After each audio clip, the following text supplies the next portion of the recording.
Olá, boa tarde para você, seja bem-vinda, seja muito bem-vindo. Está no ar o Pauta Aberta desta terça-feira, dia 5 de julho de 2022. A você de casa em todo o Brasil, que está sempre ligadinho com a gente aqui na programação da TV Evangelizar, muito obrigado pela sua companhia. Estamos ao vivo para todo o país e vamos juntos então a partir de agora com nossos destaques do jornal de hoje. Números do CAGED divulgados nesta terça mostram que, mais uma vez, a renda média do trabalhador brasileiro ficou mais baixa. Ficou em R$ 1.898, número fechado em maio. É uma queda acumulada que já chega a 5,6% de um ano para cá. Enquanto tudo aperta, no bolso do trabalhador, ainda em ritmo lento, a produção industrial brasileira avança pelo quarto mês consecutivo. A alta chega a 1,8% de fevereiro a maio, de acordo com os números divulgados hoje pelo IBGE. Os estragos das chuvas no Nordeste, apenas no estado de Alagoas, já são mais de 64 mil pessoas desabrigadas ou desalojadas, de acordo com informações da Defesa Civil.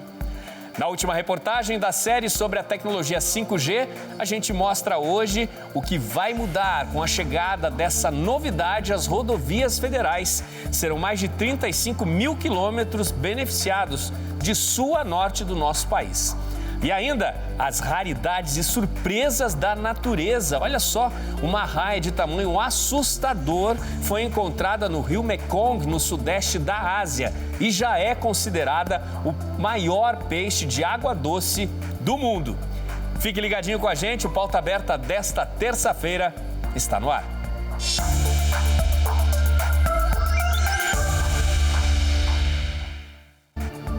Bom, e a gente começa falando sobre a produção industrial brasileira, que apresentou crescimento aí no último mês de maio, foi 0,3% apenas, mas foi o quarto mês consecutivo de alta, uma alta que acumula aí 1,8% de avanço de fevereiro a maio. Os números foram divulgados hoje pelo IBGE. Apesar do crescimento anunciado pelo IBGE, o resultado não foi suficiente para eliminar o recuo de 1,9% registrado em janeiro. No resultado desse mês, 3 das 4 grandes categorias econômicas e 19 das 26 atividades industriais pesquisadas apontaram avanço na produção. De acordo com o IBGE, a melhora no desempenho da indústria nos últimos 4 meses pode estar relacionada às medidas de incremento da renda implementadas pelo governo, como liberação de recursos do FGTS e antecipação do 13º salário para aposentados e pensionistas.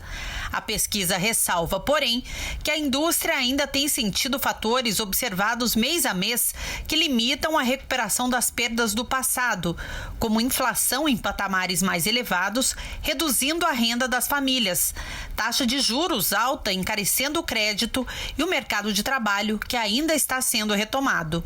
A expectativa dos economistas, porém, é de uma desaceleração da atividade econômica neste segundo semestre em razão do aperto das condições monetárias e financeiras em meio à alta taxa básica de juros para tentar frear a inflação. Aquele embalo de otimismo ainda está faltando, para esse avanço da produção industrial ser maior e superar, os números registrados antes aí do período de pandemia. Uma situação ainda preocupante e complicada no nosso país. E agora a gente traz informações do CAGED, que é o Cadastro Geral de Empregados e Desempregados, do Ministério do Trabalho e Previdência. Os números mais recentes mostram que o salário médio de contratação no país em empregos com carteira assinada voltou a cair no mês de maio.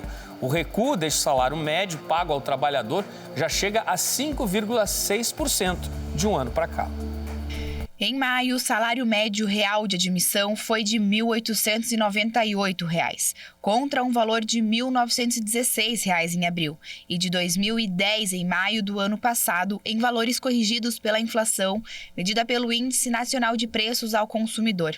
Nesses 5 primeiros meses de 2022, apenas em abril, o salário de admissão registrou aumento real. O valor médio registrado em maio, que é o de R$ 1.898, é o mais baixo desde dezembro de 2021. Já os dados do governo federal mostram que foram criados 277 mil empregos com carteira assinada em maio no Brasil. Porém, os números do CAGED mostram que os salários médios iniciais continuam encolhendo. A recuperação do mercado de trabalho e a queda do desemprego ainda não refletem em uma melhora da renda. Entre os 21 principais grupos de atividades econômicas, os menores salários de contratação em maio foram nas vagas de serviços domésticos, alojamento e alimentação e também no comércio. Já as maiores remunerações iniciais foram pagas em ocupações em atividades financeiras, no setor de eletricidade e gás e em organismos internacionais.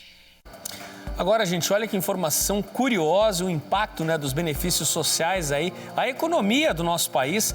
O programa do governo Auxílio Brasil tomou proporções muito maiores que aquelas imaginadas, importantíssimas para a economia. Pelo menos 100 cidades do Brasil estão sendo beneficiadas diretamente por esta medida, através dos impactos no PIB. O Auxílio Brasil se tornou importante não só para as famílias beneficiadas, mas também para cidades inteiras. Uma pesquisa feita pela Universidade Federal de Pernambuco mostra que em 100 cidades do Brasil, o auxílio já corresponde a 30% do PIB desse município. Isso mostra também como municípios menores e mais pobres também são dependentes do programa social do governo federal, que hoje paga no mínimo R$ 400 para um beneficiado. Desses 100 municípios, 96 estão nos estados do Nordeste brasileiro. Em Serrano do Maranhão, por exemplo, o Auxílio Brasil impacta em quase 40% dos moradores. Entre as capitais do Nordeste, Fortaleza é a que mais gira dinheiro do programa social, com quase 2% da economia local. Belém do Pará é a cidade mais dependente do Auxílio Brasil entre as capitais brasileiras. Por estados, o Maranhão lidera, seguido por Piauí e Paraíba. Nosso assunto agora é a chuva que não para no Nordeste do Brasil, apenas em Alagoas. Já passa de 64 mil o número de desalojados e desabrigados por conta dessas chuvas. Temporais que atingem o estado desde o fim de semana fizeram rios e lagoas transbordarem. E isso destruiu pontes, casas e ruas inteiras. As chuvas que atingem Alagoas desde o fim de semana continuam a fazer disparar o número de pessoas que tiveram de deixar as casas. Já são 12.151 desabrigados, 52.029 desalojados, de acordo com a atualização mais recente feita pela Defesa Civil. O estado soma 6 mortes. Uma pessoa está desaparecida. O levantamento considera os estragos causados pelas chuvas desde o fim de maio. O governo do estado já decretou situação de emergência em 56 dos 102 municípios do estado.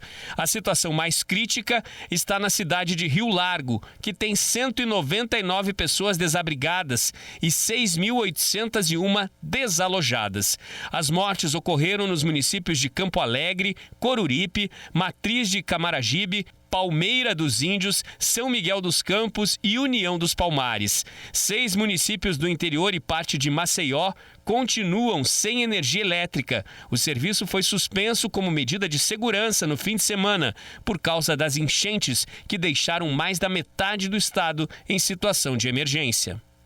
São imagens tristes, impressionantes aí dos alagamentos, do transbordar dos rios, em Alagoas. Uma situação muito triste para milhares de pessoas no estado. E para amenizar os prejuízos das famílias, a Caixa Econômica liberou o saque calamidade do FGTS a 28 municípios em situação de emergência no estado de Alagoas. O valor máximo liberado é R$ 6.220 por trabalhador.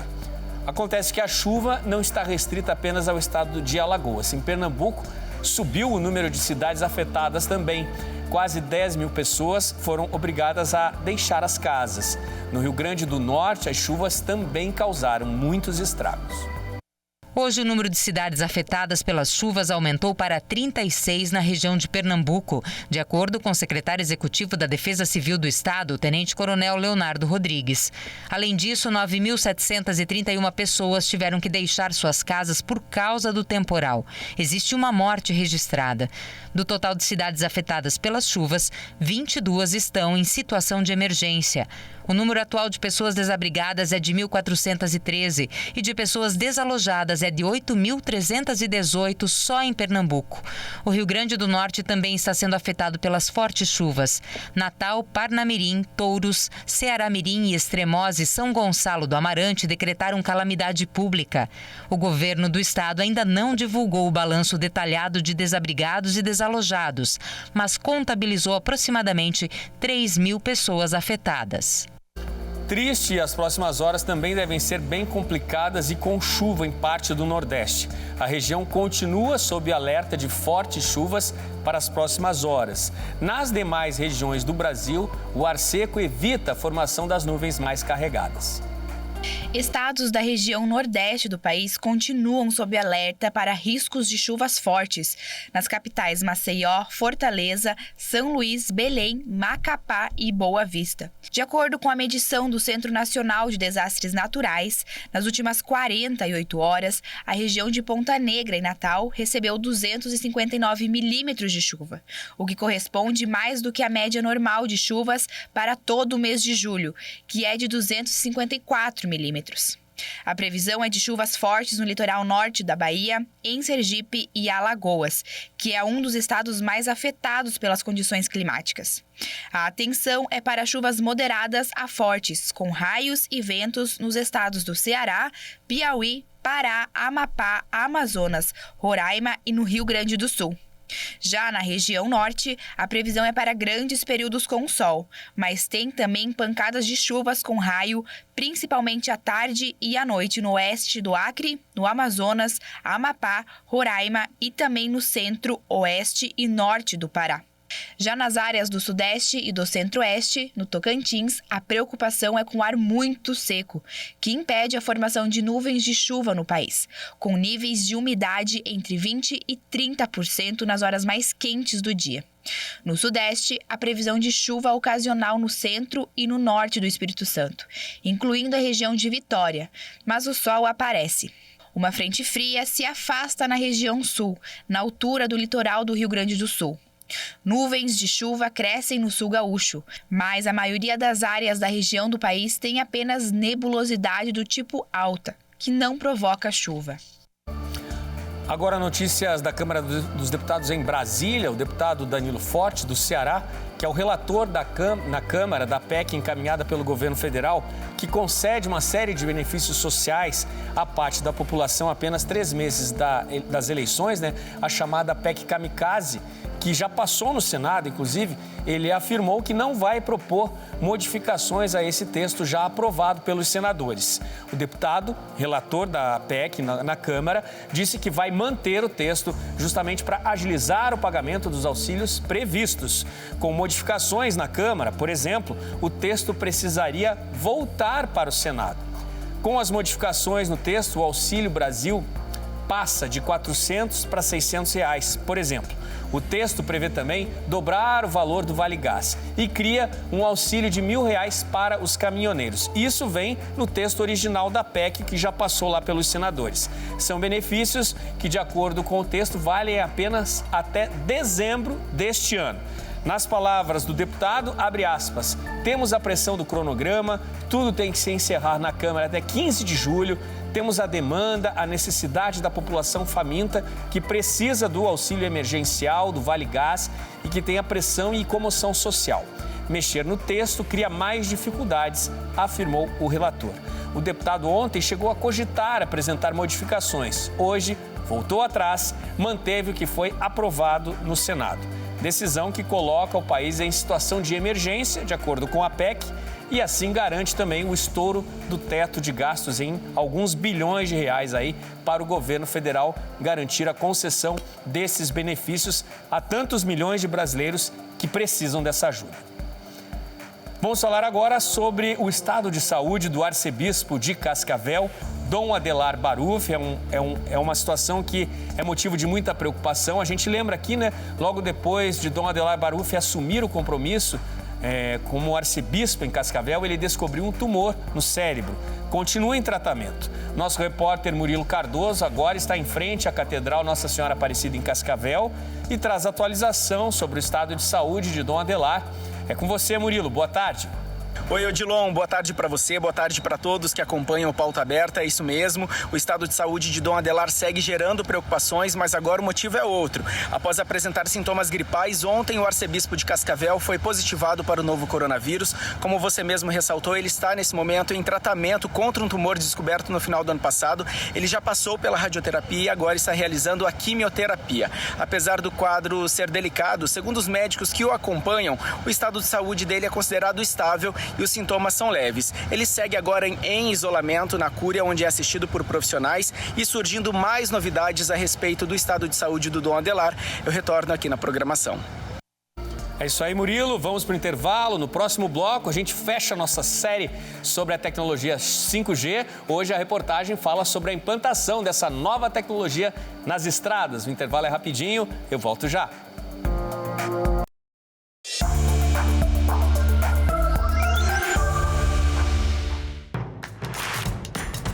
Não perca mais nenhum vídeo da TV Evangelizar. Inscreva-se agora.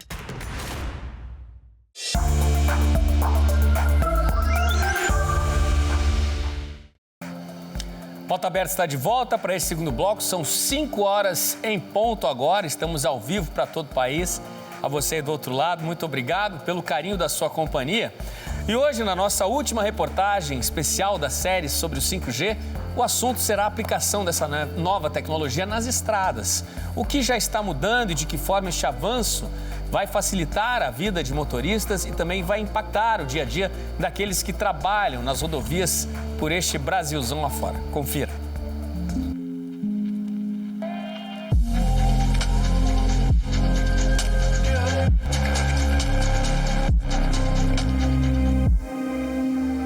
Dirigir está cada vez mais fácil. A tecnologia vem mudando a forma de interação com o veículo. A internet móvel permite o acesso a inúmeros recursos. E agora, a chegada de uma aliada estratégica promete revolucionar a conectividade nas estradas.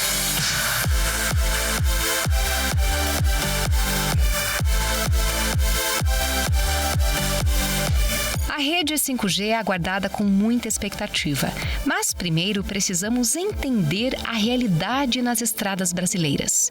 Hoje, o país tem 40% de cobertura 4G nas rodovias, distribuída de forma bem diferente entre os estados, ou seja, ainda falta sinal em muitos lugares. No leilão 5G, o objetivo foi aumentar também a cobertura dessa rede.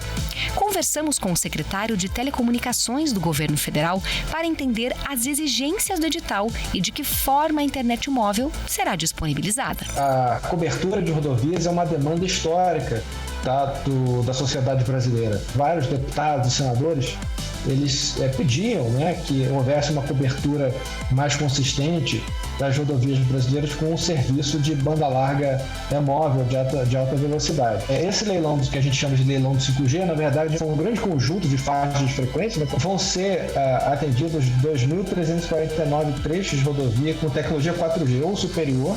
Então, já pode ser colocado uma tecnologia 5G de imediato.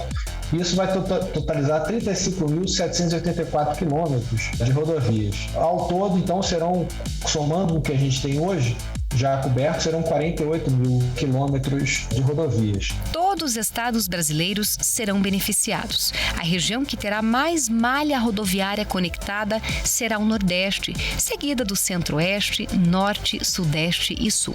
As principais rodovias selecionadas foram escolhidas devido à localização estratégica. Na política pública que foi definida, existem 6 rodovias prioritárias devido ao volume de tráfego, e as regiões que elas cortam lá também, além do volume de tráfego, tem uma questão da importância econômica do tráfego nessas rodovias. E essa internet mais rápida será uma importante aliada para o desenvolvimento do setor de infraestrutura e logística do Brasil. Você pode ter várias aplicações a partir da sua conectividade, Então, você pode ter aplicações de rastreamento de frota de veículos, você pode ter informações de trânsito, a gente pode ter telemetria, ou seja, sensores nos veículos, transmitindo informações de desempenho do veículo, motor, velocidade, nível de combustível.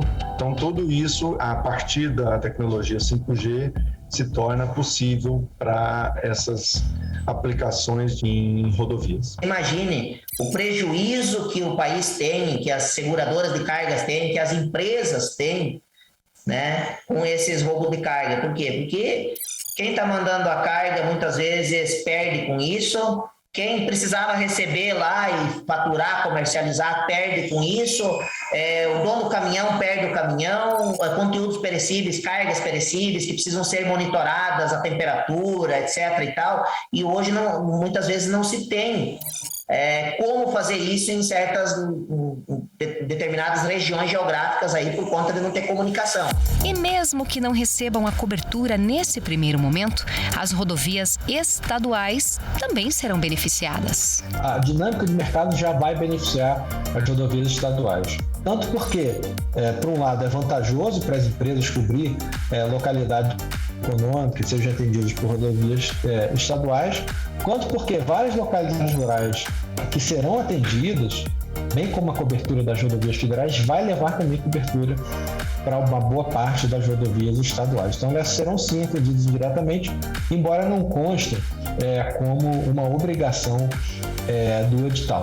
A empresa vencedora do leilão terá que investir mais de R$2 bilhões para cumprir as obrigações previstas em edital, além de obedecer o cronograma definido pela Anatel.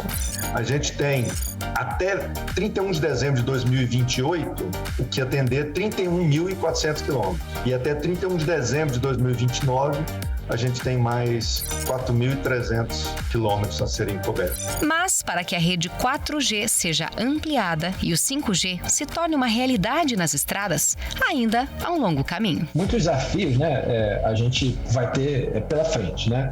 Um desses desafios se refere à facilidade, né, ou à dificuldade de se implantar essas antenas nas cidades. A Anatel, inclusive, criou um site, né, qualquer um que entrar no site da Anatel vai poder ver, tem lá uma página, né, dedicada a acompanhar a execução desses compromissos do 5G, justamente para dar transparência e todo mundo poder cobrar aquela obrigação que já deveria ter sido feita e porventura não tenha sido feita.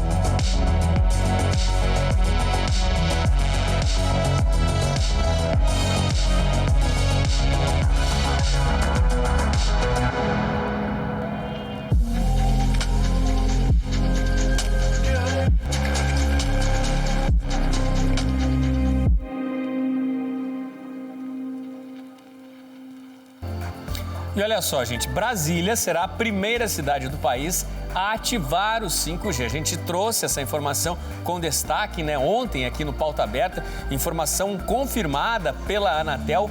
Amanhã o sistema entra em atividade na cidade de Brasília e a gente mostra a seguir na reportagem também por que a implantação do 5G atrasou em outras capitais brasileiras. Inicialmente, todas as capitais deveriam ter o 5G funcionando até 31 de julho, mas devido a dificuldades logísticas para importação de equipamentos, o prazo foi estendido para 29 de setembro. Brasília, porém, exigiu uma menor quantidade de equipamentos em comparação às demais cidades e agora vai entrar para a história como a primeira cidade do Brasil a ter a tecnologia 5G. De acordo com o cronograma aprovado pela Anatel, a liberação do 5G nas capitais deve acontecer até o fim de agosto e a tecnologia precisa ser ativada até 29 de setembro. Para as demais cidades do país, o cronograma vai até 2029. Para ter acesso à internet 5G, a pessoa precisa ter um celular que venha com a tecnologia. Os aparelhos mais novos já vêm habilitados. A princípio, de acordo com as operadoras de telefonia, não vai ser preciso que os clientes façam uma atualização do seu pacote de dados para acessar o 5G. Basta que o celular tenha a função. Atualmente, há 67 modelos de celular com a tecnologia 5G certificados e homologados pela Anatel. A expectativa com essa nova tecnologia é que ela beneficie carros autônomos, trocas de informações entre aparelhos e estabilidade de conexão. Agora eu quero te fazer um convite especial. Venha junto com a TV Evangelizar, a Peregrina Brasil, o padre Cleodon Amaral e com Graciele Gonçalves, do programa Bela Graça. você vai conhecer a Rota do Êxodo, a saída do povo hebreu da escravidão no Egito. Serão 21 dias de espiritualidade, visitando vários lugares. Você vai conhecer no Egito as pirâmides de Gizé, a Esfinge, a Igreja da Sagrada Família, o Monte Sinai, outras passagens bíblicas rumo à Jordânia. Na Jordânia, visita as montanhas de Wadi Rum, o deserto onde foram feitas filmagens, vai visitar Petra, cidade nas rochas, até chegar ao Monte Nebo, onde terá a mesma visão que Moisés teve da terra prometida. Também vai visitar Hierash, uma das 10 decápolis romanas. Em Israel, a visita será a Nazaré, onde aconteceu a anunciação a Nossa Senhora. Caná da Galileia, Cafarnaum, Bem-aventuranças, Jericó, Mar Morto, Jerusalém, Belém, o local do nascimento de Jesus, o Santo Sepulcro, Monte das Oliveiras e o Cenáculo. Depois, em Portugal, vai visitar Lisboa, seus pontos turísticos e religiosos. Seguirá para Fátima para ver os locais das aparições de Nossa Senhora. Peregrinar faz entender melhor as Sagradas Escrituras. Peregrinar também é evangelizar. E evangelizar é preciso. Peregrina Brasil e TV Evangelizar, realizar o seu sonho também é a nossa missão. Vamos de futebol agora. Ontem à noite, Bragantino e Botafogo fizeram o jogo que encerrou a 15ª rodada. Veja. O jogo foi em Bragança Paulista e no comecinho, Arthur do Bragantino chegou a marcar, de cobertura, gol anulado depois de decisão do VAR. O Botafogo respondeu rapidinho. Depois de cobrança de falta dentro da área do Bragantino, o zagueiro rebateu nos pés de Vinícius Lopes e ele tocou para a rede, 1-0 Botafogo. E depois da cobrança de falta, Natan de cabeça mandou pro gol. Mais uma vez, o VAR anulou o que seria o gol de empate do Bragantino. E ficou assim, Botafogo 1, Bragantino 0. Com a vitória, o Botafogo pulou para o 9º lugar, o Bragantino é 14º na tabela. 1 ponto apenas acima da ZR, a zona do rebaixamento. Depois de 15 rodadas, veja como ficou a classificação. O Palmeiras é o líder do campeonato, com 29 pontos. Em segundo vem o Atlético Paranaense, com 27. Em terceiro, o Atlético Mineiro, também com 27. E fechando o G4 na 4ª posição, com 26 pontos, o Corinthians. Na zona de rebaixamento, o Goiás é o 17º, com 17 pontos. O Cuiabá é o 18º, com 16. O Juventude é o 19º, com 11 pontos. E o Fortaleza é o 20º, com 10 pontos marcados. E uma raia de água doce de tamanho assustador já é considerado o maior peixe de água doce do mundo. Ela foi localizada no Camboja, no rio Mekong, sudeste da Ásia. Uma raia com mais de 3 metros de comprimento. O animal foi capturado por um pescador no rio Mekong, no Camboja. A raia gigante pesa 300 quilos e pode ser considerado o maior peixe de água doce do mundo. Segundo especialistas, encontrar um peixe desse tamanho é espantoso. O rio Mekong é o 2º maior rio de água doce do mundo e abriga mais de 1.000 espécies de peixes. Perde apenas para o rio Amazonas, que abriga mais de 2.000 espécies de peixes. Para monitorar a maior raia gigante, foi implantado um chip para entender quais trajetos o animal faz, além de 4 receptores que vão mapear todo o rio. O animal possui uma farpa venenosa, que chega a 30 centímetros de comprimento, mas o peixe não costuma trazer perigo para humanos. A raia gigante é muito pescada no Camboja, porque é rica em fonte de proteína barata. Especialistas indicam que o rio Mekong precisa ser preservado com urgência, já que a vida marinha pode ser extinta pela pesca excessiva no local. Impressionante, né? A raia gigante lá no sudeste da Ásia. Bom, depois dessas imagens a gente se despede. Obrigado pela sua companhia. Ótimo fim de terça-feira. A gente se vê amanhã aqui no Pauta Aberta. Tchau, tchau.